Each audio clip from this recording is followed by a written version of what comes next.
Kalau kita melupakan Allah, ya Allah akan membuat kita lupa dengan diri kita. Membuat kita lupa diri, terus hidup kita jadi kacau, tidak karu-karuan. Maka rumus pertama, mari kita jadi orang yang terkendali. Dalam arti senantiasa ingat Allah. Orang yang senantiasa sadar diawasi oleh Allah, tentu saja hidupnya jauh lebih terkendali. Karena hidup kita ini ya hakikatnya, sumbernya Tuhan, nyalanya pikiran, jernihnya hati, pada akhirnya akan terkendali ketika diri kita senantiasa sadar tentang Tuhan. Di luar itu ya kita akan kesulitan menjalani dinamika hidup ini kalau hanya mengandalkan diri kita. Mengandalkan diri kita berarti kita harus ngurusi ego kita, nafsu kita, hasrat kita, ambisi kita. Dan akan sangat melelahkan. Jalan singkatnya, ayo kita sadar, kita senantiasa diawasi oleh Allah. Kita senantiasa akan dibantu oleh Allah, akan didukung oleh Allah. Allah senantiasa dekat dengan kita.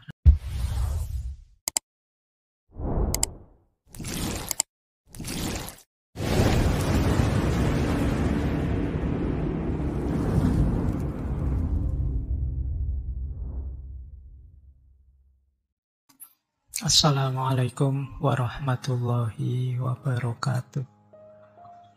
Bismillah.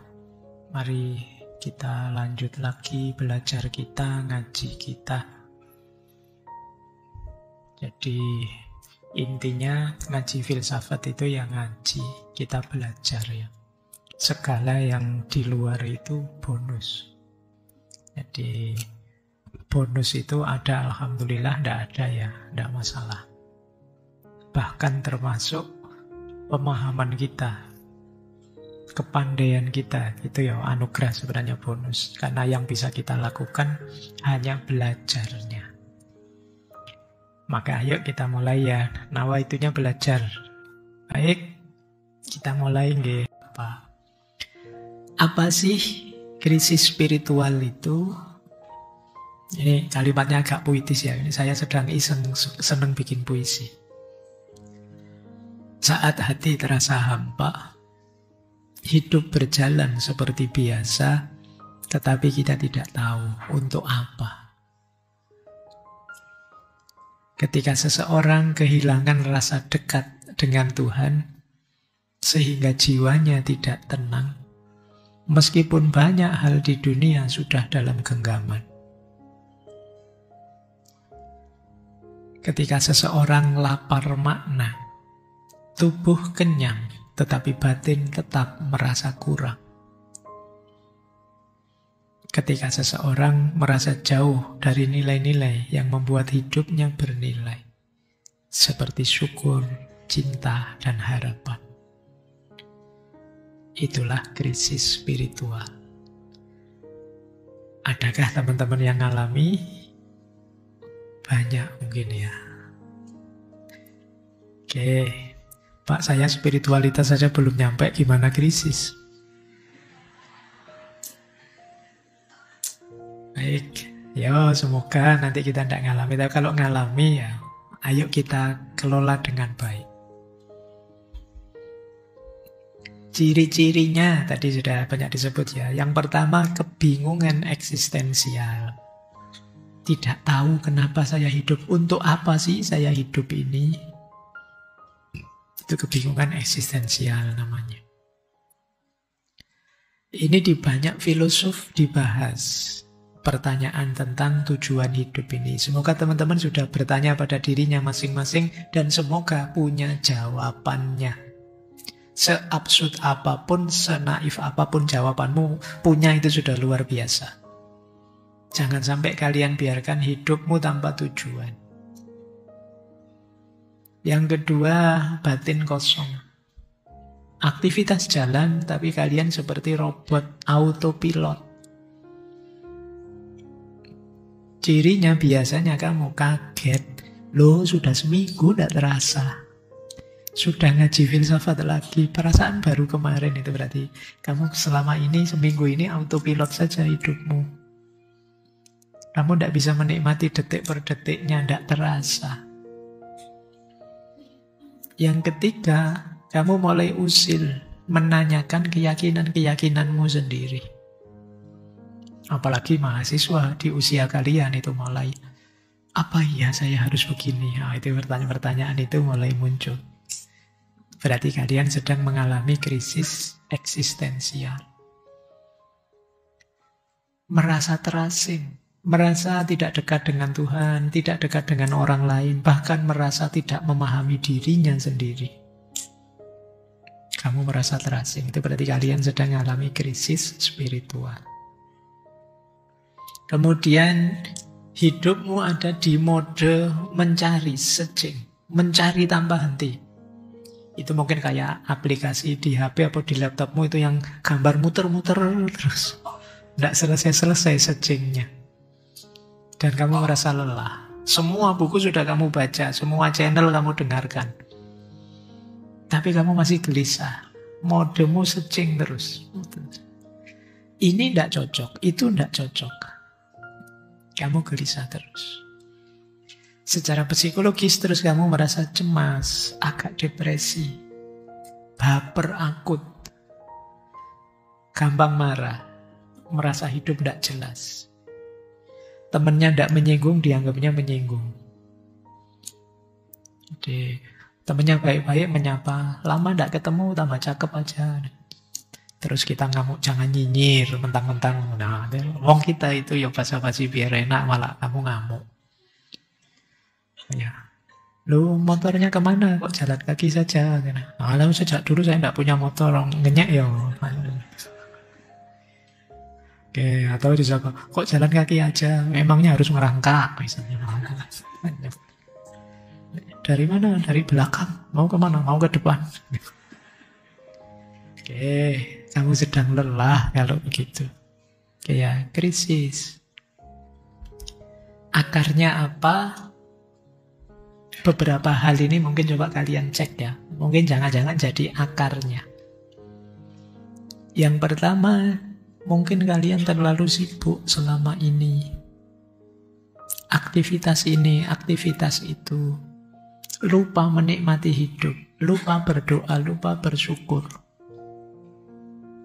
Hidupmu, kalau bahasa Jawanya, kemerungsung terus. Kayak orang dikejar-kejar. Lelah.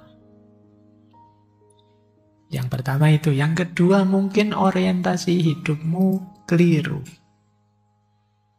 Jadi jangan-jangan tujuanmu tadi hanya materi dan status. Kamu mati-matian mengejar itu. Dan kamu kelelahan. Kenapa kelelahan? Materi itu tidak ada akhirnya rasa puasmu. Alhaakumut takasur. Status juga begitu. Status berarti kamu menunggu validasinya orang untuk merasa dirimu berarti. Padahal orang itu ya kadang memvalidasi, kadang tidak peduli, dan kamu mati-matian caper terus untuk dapat validasi. Hidupmu jadi sangat lelah. Nah, mungkin sebagian besar kita ada di 1 dan 2. Tapi ada yang istimewa di yang ketiga. Karena trauma atau karena penderitaan. Ketika kamu terguncang, krisis spiritual terjadi. Kehilangan orang yang dicintai, sakit, bencana. Ini kadang membuat kita mengalami krisis. Apa dosaku ya Allah? Gitu kalau kita. Salahku apa kok diberi bencana sebesar ini? Ini krisis spiritual. Dari pengalaman traumatik. Temanku lulus semua, kok bisa-bisanya hanya saya yang DO ya Allah. Kamu merasa ditinggalkan oleh Allah, kamu merasa ditinggalkan oleh teman-temanmu, kamu merasa dosenmu tidak peduli padamu, orang tuamu tidak ambil peduli juga, kamu gelisah luar biasa. Oke, ada lagi yang unik yang terakhir ini. Jangan-jangan kalian mengalami kejenuhan spiritual. Kejenuhan spiritual itu ketika keberagamaanmu formalitas saja, mekanis saja, tanpa penghayatan, terus kamu merasa jenuh luar biasa.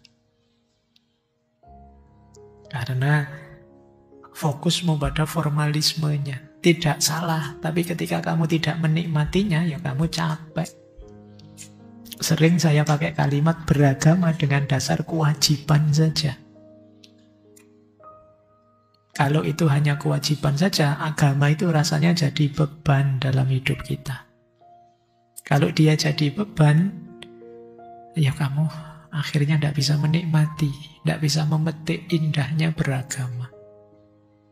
Kamu menganggap, ya Allah itu loh nyuruh saya ini, nyuruh saya itu. Dia nyuruh saja. Kamu merasa yang disuruh-suruh. Kamu tidak bisa menikmatinya. Terus akhirnya kamu pertanyakan, apa sih gunanya saya sholat itu? Apa gunanya saya puasa itu? Ini yang disebut krisis spiritual. Ya, saya lanjutkan. Sekarang mengelolanya. Kalau kalian merasakan itu, apa yang harus dilakukan?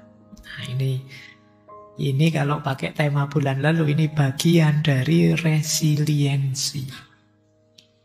Cara kita menyelamatkan diri, survive dari kondisi, biar tidak parah kalau itu jatuh ke agak depresi, biar tidak separah itu. Apa saja yang harus kita lakukan saat mengalami krisis? Yang pertama, sadari dan terima. Akui bahwa iya, saya sedang mengalami krisis.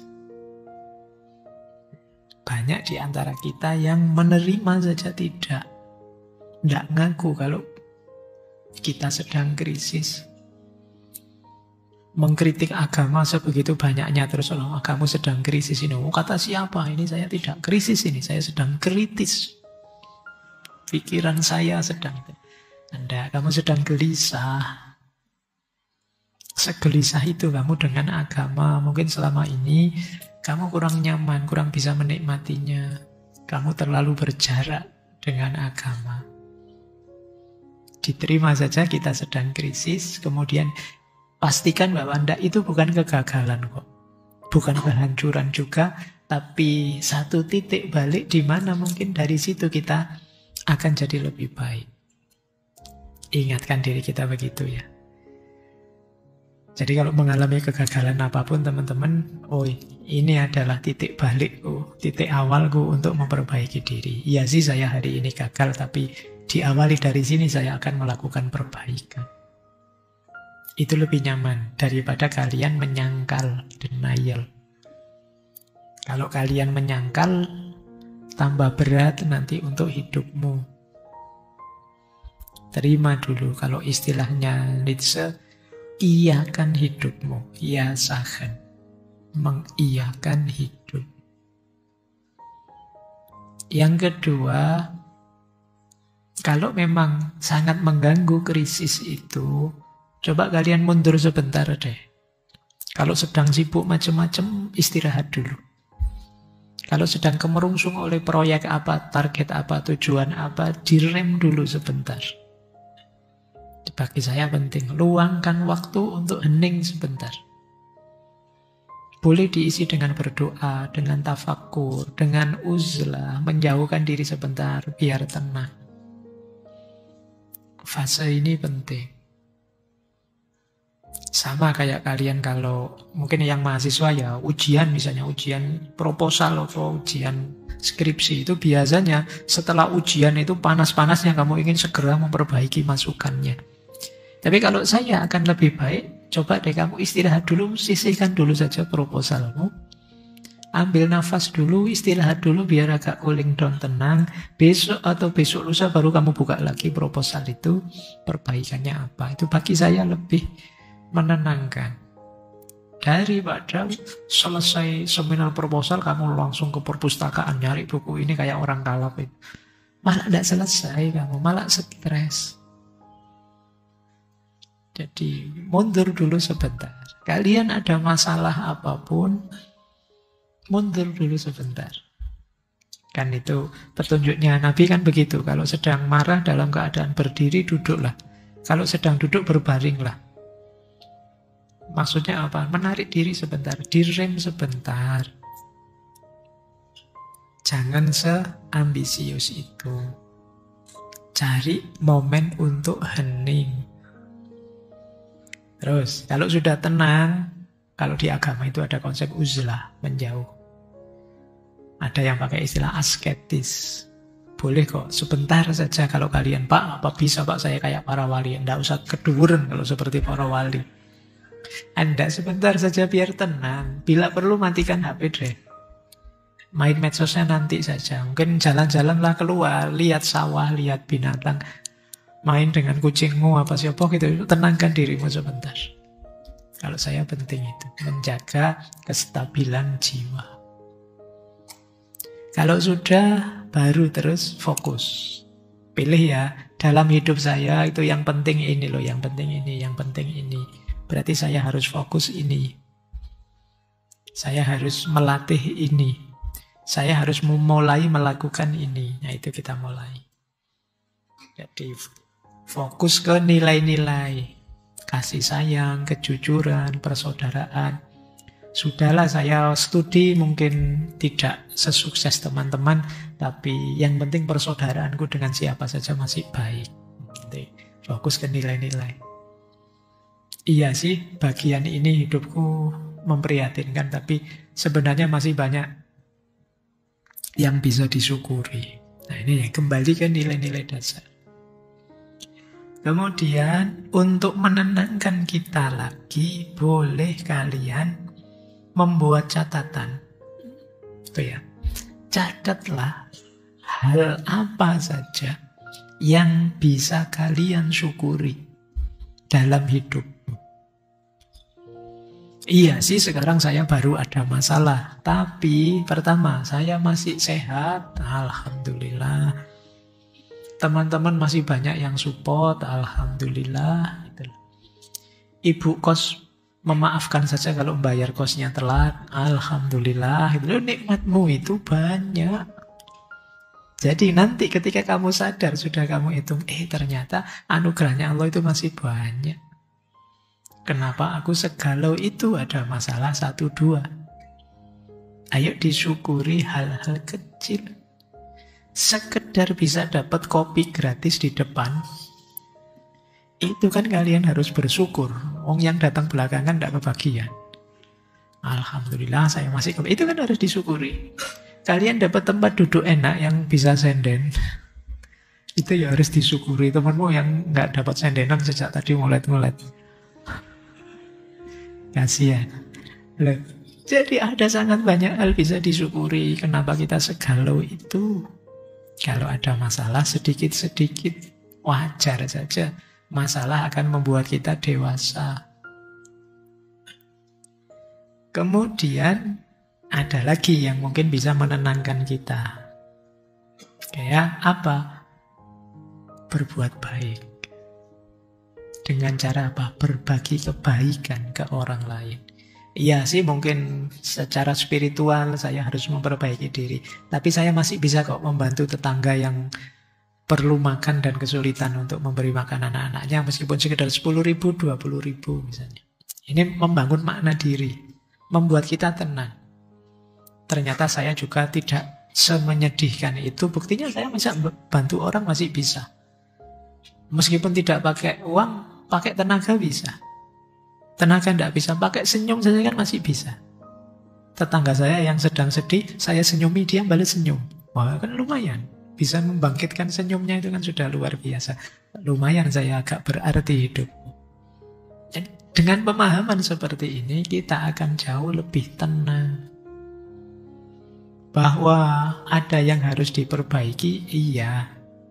Manusia yang mana sih yang sempurna? Semua orang yang masih perlu perbaikan. Tapi saatnya kita bisa menerima, kemudian mengevaluasi, mensyukuri yang baik, merevisi yang salah, kemudian mengupgrade kualitas spiritual kita. Ini jalan yang paling ideal untuk mengelola krisis spiritual. Baik, kita lanjutkan ya. Ini ada istilah menarik. Ini nanti kita akhiri dengan sisi positifnya krisis spiritual. Ini ada konsep dari seorang filosof biarawan, Saint John of the Cross, dari Spanyol. Konsepnya adalah dark night of the soul. Jadi kegelapan malam dari jiwa. Jadi jiwa yang sedang gelap. Ini konsepnya menarik. Ini konsepnya begini konsepnya. Ketika ada orang yang biasanya dekat dengan Tuhan, dia rajin berdoa, ibadah pun terasa indah, hatinya tenang. Ahli ibadah ini. Tiba-tiba suatu hari, semua rasa itu hilang. Doanya jadi kering, tidak ada rasa apa-apa, hatinya jadi kosong, seperti gelap. Tuhan terasa jauh sekali, tidak lagi mendengarkan dia. Semua orang yang dulu menyemangati dia secara rohani, sekarang rasanya ceramah-ceramah tidak ada kesannya lagi di telinganya. Terus orang ini bingung, kenapa aku kok begini? Kenapa Tuhan meninggalkanku? Padahal aku berusaha mendekat. Ya, kita gelisah. Jadi semula ahli ibadah yang bisa menikmati ibadahnya, jiwanya tenang, tapi tiba-tiba jadi drop sama sekali. Semua rasa hilang, merasa dijauhi oleh Tuhan, batinnya rasanya gelap. Ini dark night of the soul. Oke ya. Ya saya tahu kalian belum nyampe ke sini.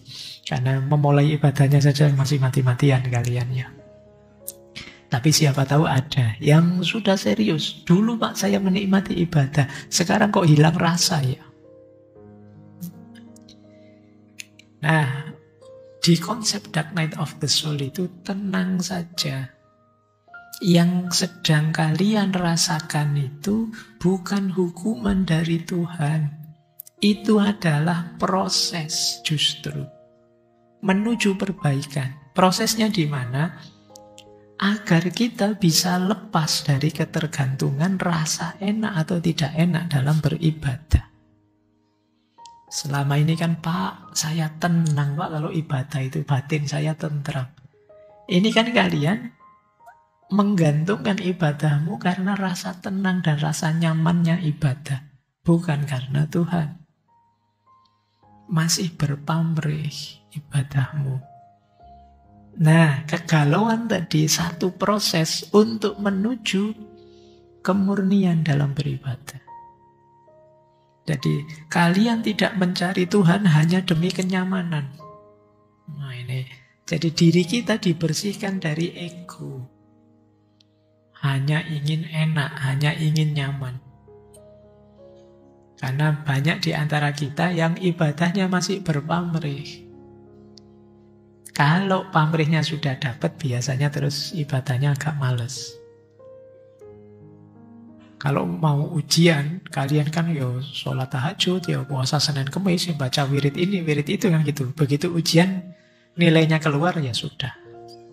Selesai. Nah ini kan ada pamrihnya. Loh ada orang yang pamrihnya itu ketenangan batin, kepuasan jiwa, pamrihnya di situ. Tapi ini pun juga sejenis pamrih. Karena itu terus oleh Allah diberi satu proses. Kita tiba-tiba hilang rasa tadi. Biar kita bersih dari ego kita sendiri. Meskipun pahit, tapi proses ini membuat kita dewasa secara rohani. Kita jadi lebih rendah hati, kita lebih tulus, lebih ikhlas. Di situ diilustrasikan begini loh. Seperti anak kecil yang kalau belajar, pokoknya setiap kali kamu belajar tak kasih permen ya. Dan terus dia rajin belajar. Suatu hari permennya diambil, dia tidak dapat permen lagi. Anak ini kan terus gelisah. Wah, tidak dapat permen lagi. Seolah-olah yang tidak ngasih permen lagi itu kejam. Padahal tidak. Ketika pemberian permen itu dihentikan, sebenarnya sedang melatih anak ini untuk tetap serius belajar, meskipun tidak dapat imbalan. Karena belajar itu penting untuk dia. Jadi ketika mengalami dark night of the soul ini, kita diminta untuk tetap beribadah meskipun tidak muncul rasa nyaman di situ, tidak muncul rasa tenang di situ, karena ibadah kita sepenuhnya hanya untuk Allah saja. Nah, ini kalau di Islam mungkin nyambungnya ke konsep ikhlas. Oke ya, setiap ahli ibadah mengalami proses pembaliannya sendiri, proses konversinya sendiri. Itulah nanti yang disebut dark night of the soul. Tak kasih contoh ya. 3 orang tokoh yang mengalami dark night of the soul. Yang pertama, teman-teman hafal ya, Imam Ghazali. Beliau profesor terkenal. Ada yang bilang beliau wakil rektor di Universitas Nizamiyah Baghdad. Profesor loh ya, tunjangannya berapa itu zaman itu? Sudah profesor. Tiba-tiba mengalami krisis spiritual yang luar biasa. Dia mulai ragu-ragu dengan ilmunya. Dia merasa semua ilmunya tidak memberi ketenangan, tidak memberi kemantapan dalam hidup. Wah, ini fase dark night of the soul. Dan di Imam Ghazali proses ini panjang. Beliau akhirnya mengembara 10 tahun. Dari Damaskus, Yerusalem sampai mampir Mekah. Dan pada akhirnya menemukan ketenangan lewat tasawuf. Lahirlah kitab Ihya Ulumuddin. Jadi dark night of the soul-nya, krisis spiritualnya, membawa beliau dari seorang ilmuwan rasional dengan karya-karya yang luar biasa menjadi seorang sufi yang rendah hati. Imam Ghazali. Maulana Jalaluddin Rumi. Beliau juga ilmuwan, ulama besar, ahli berbagai bidang keilmuan Islam. Tiba-tiba begitu jatuh cintanya dengan gurunya, Syekh Syamsuddin At-Tabrizi, Syekh Syamsud Tabriz. Tapi kemudian ditinggal oleh gurunya. Ada yang bilang gurunya terbunuh. Betapa galaunya perasaan-perasaannya Jalaluddin Rumi. Tapi krisis spiritual itu menjadi bahan bakar, menjadi pendorong untuk kreativitas rohani yang luar biasa. Dari situ lahir ribuan bait syair yang penuh makna. Diwanu Syamsud Tabriz, Masnawi, dan lain sebagainya. Nah, ini kan dark night of the soul melahirkan karya. Leo Tolstoy, dia penulis sukses, terkenal lewat bukunya War and Peace. Tiba-tiba mengalami kegelisahan yang luar biasa. Dia merasa hidupnya tidak bermakna lagi sampai mau bunuh diri. Tapi kemudian beliau belakangan sadar tentang makna hidup melalui gaya orang desa yang sederhana, imannya orang desa yang sederhana, dengan moral, cinta kasih, kebersamaan, dan lain sebagainya. Nanti proses ini melahirkan karya terkenal beliau yang judulnya Confession. Ini ya gambaran teman-teman momen-momen dark night of the soul. Krisis spiritual yang membawa pada peningkatan dan kebangkitan. Jadi kalian yang mengalami itu tidak harus segalau itu sih. Dia bisa jadi kekuatan titik balik kita. Menjadi momen, kalau bahasa Jawanya, momen kita meletik. Momen kita mengalami pencerahan di situ. Kalau diurutkan prosesnya nanti seperti ini ya. Kalian yang sedang mengalami krisis spiritual, perhatikan rute ini. Yang pertama, ketenangan semu atau prakrisis. Di fase ini, hidup kita tampak normal biasa. Yuk kita rutinitas sehari-hari jalan. Kadang-kadang muncul rasa hampa sedikit, mempertanyakan sedikit, tapi terus tertutupi oleh kesibukan kita sehari-hari sehingga tenggelam lagi. Ini fase prakrisis. Sebenarnya sudah mulai krisis tapi belum tampak. Istilahnya ketenangan semu. Hidup kita masih rutin saja, tadi ya, mekanis kayak robot tadi, jalan saja. Biasanya kemudian terjadi namanya pemicu kritis, guncangan, yang tadi tidak kelihatan mulai muncul di sini. Jadi peristiwa besar yang mengagetkan kita. Mungkin kehilangan orang tercinta, mungkin kegagalan, mungkin penyakit, mungkin kecewa pada orang beragama tertentu yang dulu kita kagumi ternyata sebaliknya. Mungkin tiba-tiba muncul pertanyaan eksistensial yang menggelisahkan. Kenapa aku hidup dan lain sebagainya. Ini berarti ada momen yang membangkitkan krisis. Mulai kita galau. Kalau sudah begitu, terjadi disorientasi dan kekosongan. Kita merasa hampa, ragu, terasing, bahkan depresi. Agama, ajaran-ajaran yang selama ini kita ikuti, rasanya kok hambar ya. Bahkan muncul keraguan-raguan ekstrim dalam diri kita. Oke. Ini banyak orang yang berakhir di sini, berarti selesai di depresi. Padahal, yuk dilanjutkan perjalanannya, jangan menyerah di situ. Lakukan pencarian yang intensif. Nah, fase selanjutnya biasanya orang yang sedang gelisah terus mencari jawaban kemana-mana. Baca banyak buku, rajin ikut ngaji filsafat, kemudian ya. Nah, ya kan kadang-kadang kan begitu, kamu nyari kemana saja pokoknya, cari konten-konten yang relate sama dirimu dan lain sebagainya.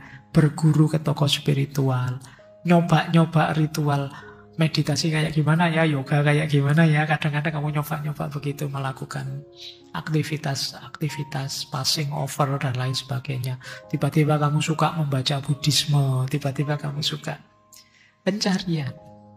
Jadi itu model pencarian searching terus itu loh itu. Tapi juga jangan berhenti di sini. Kalau kamu berhenti di situ, capek kamu. Lanjutkan dengan pada akhirnya ada salah satu ketercerahan. Entah lewat mana, mungkin lewat tokoh, mungkin lewat buku, mungkin lewat perenungan kita sendiri. Kita menemukan kebenaran yang baru. Kita menemukan titik cahaya yang baru.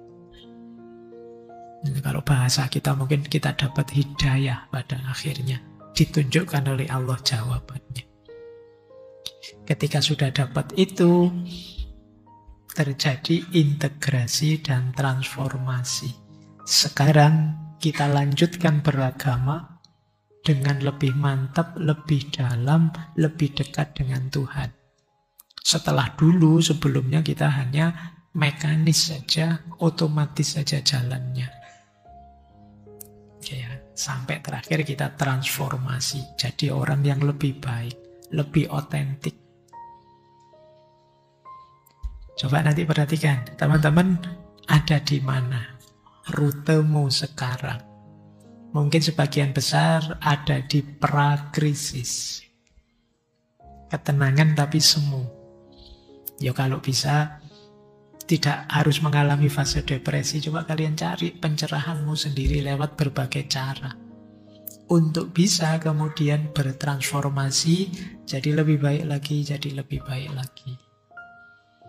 Ini ya. Jadi berbeda dengan krisis nilai tadi, krisis spiritual ini bisa kita jadikan titik balik hidup kita untuk bertransformasi jadi lebih baik, jadi lebih baik. Kalau krisis nilai tadi kan mau tidak mau kita harus menghidupkan kembali nilai yang kita tinggalkan. Tapi kalau di krisis spiritual ini ya kita jadi meningkat. Lebih tinggi dari sebelumnya. Jangan terlalu lama di krisis. Terlalu lama di krisis bisa gangguan jiwa kita. Stres terus, depresi terus. Eman-eman waktunya. Jadi hidupmu kan ya masih banyak yang bisa kalian lakukan. Baik. Terakhir, ini ada pesannya. Yang pertama dari ayat, yang kedua dari hadis. Ayat ini menarik. Surat Al-Hasyr ayat 19. Wala takunu kalladzina nasullaha fa'ansahum anfusahum ulaika humul fasikun. Dan janganlah kalian seperti orang-orang yang lupa kepada Allah, kemudian Allah membuat kalian lupa pada diri kalian.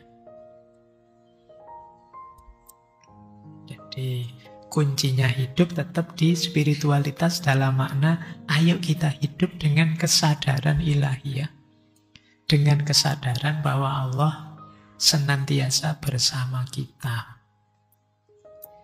Kenapa bisa sampai krisis nilai? Kenapa bisa sampai krisis spiritual?